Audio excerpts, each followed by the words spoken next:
Olá, revisando as enquetes da semana passada, então, que eu postei no Instagram. Eu tive 3 enquetes aqui e as 3 enquetes foram bem misturadas em relação às respostas. Primeira enquete que eu fiz, em um cruzamento de vigas, então eu postei um exemplo aqui de um cruzamento de vigas. Tá? A pergunta não foi nesse cruzamento de vigas, um monte de gente se confundiu nisso. Qual viga apoia em qual? Tá? Sendo 4 possibilidades. A de menor inércia se apoia na maior inércia, a que de forma mais se apoia, a que de forma menos, ambas se apoiam e por final a que termina se apoia na que continua. A gente teve um total aqui de 208 mais 287 mais 90 mais 165, 750 respostas. Tá? Vamos começar aqui, pode ser pela última. A que termina se apoia na que continua. Tá? 165 pessoas disseram isso.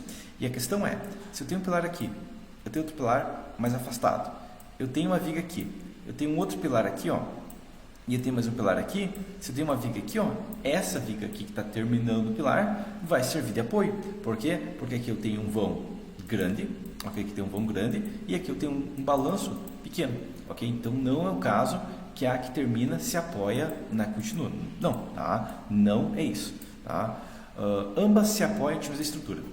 Isso não faz o menor sentido estruturalmente, por quê? Porque se eu tenho 2 vigas se ligando ou passando tudo mais, uma vai ter que estar apoiando a outra. Não tem como as duas estar se apoiando, porque se uma empurra para cima, a outra empurra para baixo. Se uma tem uma reação, a outra vai ter que ter uma ação, ok? Uma ação-reação. Mas a questão é, Newton diz que isso é impossível.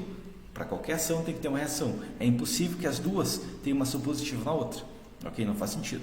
Tá? A gente fica com essas duas opções. A de menor inércia se apoia na de maior inércia e a que de forma menos se apoia na que de forma mais. Tá? A questão aqui é o seguinte. Primeiro, eu posso ter uma viga de baixa inércia segurando uma viga de alta inércia? Com certeza. Eu tenho uma viga aqui, vamos imaginar que eu tenho uma viga aqui, que ela tem um vão de 10 metros.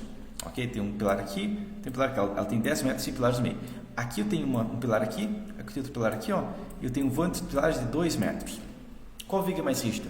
A de 2 metros. Mas aqui tem metade da altura. Pouco importa, o vão dela é 5 vezes menor, então mesmo tendo menos inércia, essa viga aqui é mais rígida. Então, não é a de maior inércia que se apoia na outra, tá? É a que deforma mais apoia na que deforma menos, ok? Então, a gente basicamente calcula a deformação das duas, a que deformaria menos vai pegar a carga proporcional até que as duas cheguem na mesma deformação, porque no ponto elas se encontram, elas estão deformando igualmente, senão elas estariam se separando, né? Então, essa é a resposta correta, 287 de 750, tivemos 38% de acerto, 62% de erro. Próxima enquete, tá? Eu tenho uma viga biapoiada, tá? E ela tem uma flecha de L sobre 250 com um vão de 3,5 metros. Qual que é a seção, qual que é a carga, não importa. Isso vai valer para qualquer viga com uma carga distribuída, basicamente uma carga geral. Funciona isso aqui também, a mesmo seja concentrada, tá? Se ela fosse engastada ao invés de apoiada, qual vão atingiria o mesmo L sobre 250 com a mesma inércia, ou seja, mantendo a mesma viga, tá? Já teve essa concentração de respostas. Como que a gente vai saber qual que é o caso? Bom, eu vou pegar o Struct X aqui, e vou demonstrar a questão que a gente tem. Basicamente, a questão que a gente tem no caso dessa é qual que é a diferença de uma viga biapoiada para uma viga engastada no cálculo de flecha, ok? Inclusive, esse é um dos principais motivos que eu vejo muito engenheiro falando erroneamente, sem nenhum sentido que eles falam, mas eu vejo muito engenheiro falando, porque uma viga engastada tem muito aço. Por que uma viga engastada muitos engenheiros acham que tem muito aço? Bom, a fórmula de uma viga biapoiada, voltando para cá, a fórmula da flecha de uma viga biapoiada é essa aqui, vou até aumentar ela aqui, tá? E vou pegar agora a fórmula da flecha de uma viga biengastada, ok? Vou colocar ela aqui embaixo, tá? Então eu tenho essas duas fórmulas. O que acontece aqui, Bom, nas duas fórmulas, W corta com W, tá? O 384i corta com 384i é igual. O que significa aqui é 5L na quarta e só L na quarta para uma peça engastada. Então isso que a gente tem que entender, que uma viga biengastada deforma 5 vezes menos do que uma viga biapoiada. Sim, é essa a diferença, ok? É uma diferença gigante, tá? Só que entra a questão. Uma viga biengastada, ela deforma 5 vezes menos, mas a gente está falando não a mesma deformação, o mesmo controle de flecha, L sobre. Então eu vou cortar esse aqui, vai ficar só ao cubo de diferença, né? Porque eu cortei um L, porque eu tenho um L aqui. Tá? Então, eu vou fazer o quê? Eu vou fazer 5 elevado na 1/3, que vai me dar 1,71. Eu multiplico por 350, 1,71 aqui, ó, 1,709975 aqui, ó, vezes 350, vai me dar o quê? 5,98 metros. Então, a questão é, ela vai ter a mesma informação com uma viga de 6 metros. E agora, por que muito engenheiro fala que viga bem gastada tem muito aço? Porque uma viga bem gastada vence o vão de 6 metros com a mesma seção. E com certeza, para vencer o vão de 6 metros, vai precisar de mais aço. Ela pode deformar menos, mas ela vai precisar de mais aço. Ok? Mas se fosse 3,5 contra 3,5, a bem gastada seria mais econômica. Mas quando a gente vai aproveitar ela, né? A gente vai gastar mais. Tipo falar, um carro esportivo gasta mais porque eu vou meter na rodovia e andar 200 por hora. O problema é andar 200 por hora. Não é o problema o carro ser esportivo. Ok? Então, essa é a questão. E daí a questão é que 83 mais 157 mais 112 mais 31, 333 respostas, 112 sobre 383, 29% de acerto. Ok? E a mais votada foi só 5 metros, porque já um vão bem maior que 3,5, mas na verdade o engaste permite vão bem maior mesmo. Ok? Estou falando de 70% a mais no vão. Ok? Última questão aqui. Essa questão só coloquei 3 alternativas. É o seguinte, tá? Um engenheiro inseguro, engenheiro novo, tudo mais, estava calculando uma obra e tinha um pilar bruto, um pilar de 25 por 60. Imagina isso aqui, um pilar tinha um sobrado, para ter um pilar tão bruto assim, tem que ser um sobrado outro padrão, para ter um sobrado aqui, ó, um pilar desse tamanho aqui, ó, só com 20 toneladas de carga axial. Ok? Tá? E a questão é, bom, o pilar tinha 20 toneladas de força e um momento de 15 toneladas de força metro. Ele aplicou 20 toneladas de força adicional, então ele calculou o pilar com 40 toneladas de força, ao invés de 20 toneladas de força.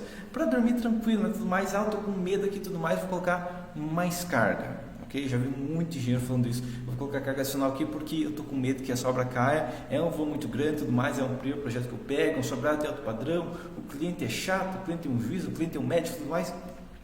Eu quero me cuidar, tudo mais, e não me importar se gastar um pouco mais, e eu vou colocar 20 toneladas aqui a mais de carga em cada pilar. A questão é, isso vai gerar um aumento do consumo e um aumento da segurança, um aumento do consumo e redução de segurança, ou uma redução do consumo e a redução de segurança. Bom, a primeira questão é, teve 132 pessoas que falaram que tem um aumento do consumo e um aumento da segurança. Tem aumento da segurança? A resposta é simples. A segurança que a gente tem é a precisão do nosso modelo. Quando eu venho aqui e coloco 20 toneladas de força adicional de carga, eu estou fazendo o modelo errado, porque não vai ter essas 20 toneladas na prática. Ok? Quanto mais impreciso for seu modelo, maior o gasto. Ok? Essa é a questão básica. Quanto maior a precisão, maior a segurança. Por que uma faca afiada é melhor que uma faca cega? Porque uma faca afiada, você vai cortar ela e fazer exatamente o que você quer. Uma faca cega, você tem que aplicar muita força, basicamente ela pode sair voando para o lado e cortar um dedo de alguém. Ok? Então a questão é que você não aumenta a segurança quando você só vai lá e colocou uma carga aqui adicional para não. Tá? Você está estragando o modelo, você está modificando o modelo em relação ao que quer. Ok? Imagina que você projeta uma estrutura, sei lá, para uma ponte, e daí o cliente vai pegar aquela viga e usar como uma ponte rolante. Não, ok, você dimensionou a viga, mas para cargas diferentes, então pode ser que a viga tenha mais aço onde não precisa e menos aço onde precisa. Então você não está aumentando a segurança, você está perdendo segurança, mesmo que gaste mais material. Então não é aumento de consumo. Temos duas opções: aumento do consumo e redução de segurança. Não é aumento de segurança, né? É aumento do consumo e redução de segurança, ou redução do consumo e redução de segurança. Quantos dos casos é verdade? Bom, a questão aqui é o seguinte: eu vim aqui, ó, e fiz os dois modelos. Ok, o mesmo modelo aqui, só coloquei uma carga adicional. Tá? Esse pórtico aqui de baixo, o que eu tenho? Pilar de 25 por 60. Ok, eu vou até pegar as cargas exatas aqui, ó. Não, tipo, Gilberto, tem um pequeno diferença, teve. Tá? A diferença da prática aqui, ó, eu tenho um pilar com 19,98 toneladas de força e 15 toneladas de força metro. 19,98 para 20 e 15,11 para 15, tá valendo. Ok? Esse pilar tem uma taxa de aço, aqui, ó, pegar o detalhamento de 12 barras de 10 milímetros. Ok? Essa é a armadura do pilar. Beleza? Tá? Como que ele está em relação a aproveitamento? Quanto que ele está solicitado? Bom, basicamente, esse pilar está colocando aqui, ó, 99,5%. Ou seja, para cada tonelada que ele tem, cada carga que cada barra tem ali, ó, está 99,5% dela utilizada. Então, meio que está no limite, né? O máximo é 100%, com os custos de segurança, claro, mas está no limite. ok? Agora, e o pórtico de cima? Se esse aqui está com 12 barras de 10, eu coloco 20 toneladas a mais. O que acontece? Ele vai de 12 barras de 10 para 8 barras de 10. Mas como assim, Gilberto? Eu coloquei carga, como que está diminuindo a taxa de aço? Bom, aqui a gente vem duas questões aqui. Primeiro, proteção, tá? É uma questão mística aí, que você precisa de 5 computadores para calcular. Ou, você pode imaginar como para que concreto serve, ok? Bom, está aqui, digamos, a seção do pilar. Eu tenho uma carga axial e um momento fletor nesse pilar, correto?